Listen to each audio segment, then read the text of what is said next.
Format maintenant s'intéresse ce soir aux bâtiments de demain et comment les architectes s'inspirent de la nature. C'est ce que l'on appelle le biomimétisme. Ailes de libellules, écailles de pommes de pin ou tout simplement feuilles d'arbres, leurs propriétés permettent d'imaginer, vous allez le voir, des édifices économes en énergie. Catherine Rougerie, Frédéric Bazille. C'est l'une des œuvres les plus célèbres de l'architecte espagnol Gaudí, la Sagrada Familia à Barcelone, avec sa forêt de piliers. Protégé par un toit en forme de coquillage, le marché de Royan, ou encore la couverture du stade olympique de Munich façon toile d'araignée. Des œuvres qui s'inspirent depuis des années de notre environnement. Aujourd'hui, les architectes vont plus loin. S'ils imitent la nature, ce n'est plus seulement pour ses formes esthétiques, mais pour ses propriétés physiques. Cet immeuble de logement à Montpellier est conçu sur le modèle d'un arbre. Et ses très grands balcons, comme des feuilles qui protègent. Contre le soleil, protection contre le vent, ça fonctionne aussi comme les branchages d'un arbre, c'est-à-dire que les vents qui arrivent en dessous sont bloqués par cette superposition des balcons et permettent de réduire l'impact. Autrement dit, moins de vent sur les fenêtres, c'est moins de courant d'air et donc des économies d'énergie, fait valoir le promoteur, en plus d'un panorama unique. Avec l'isolation de nos façades qui est renforcée, nos clients vont avoir entre 20 et 25% d'énergie en moins à payer sur leurs appartements. Appliquer au bâtiment les stratégies de la nature, un champ prometteur pour l'architecture. Aux portes de Paris, cette friche, un coteau aujourd'hui, et voici ce qu'elle va devenir. Une colline arborée abritant bureaux et commerces.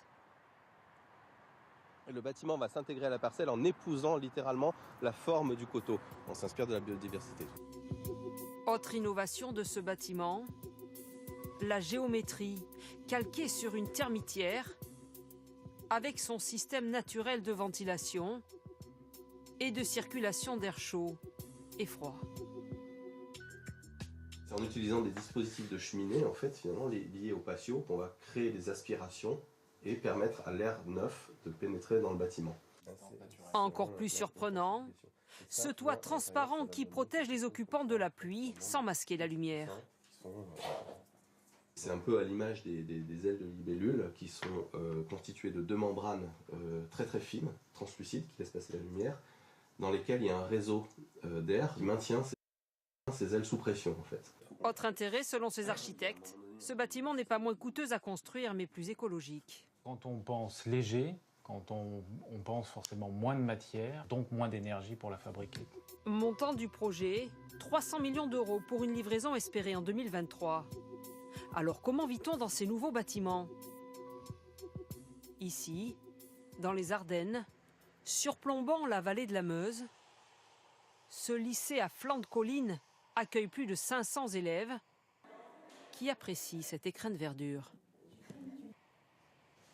On revoit la nature, ça fait du bien de regarder la nature des fois quand on est en cours. Parce qu'avant c'était des blocs, il y avait 3 étages, alors que là maintenant c'est plus d'espace, il y a plus d'espace on va dire.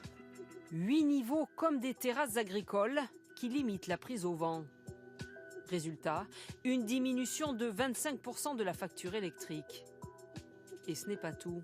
Aline Dakunka est proviseure et selon elle, ce cadre naturel influe sur l'ambiance même de l'établissement. On a nettement moins d'incivilité, de violence, on a moins de punitions, de sanctions, d'exclusion de cours. Aujourd'hui, une nouvelle ère s'ouvre aux ingénieurs et aux architectes pour innover durablement.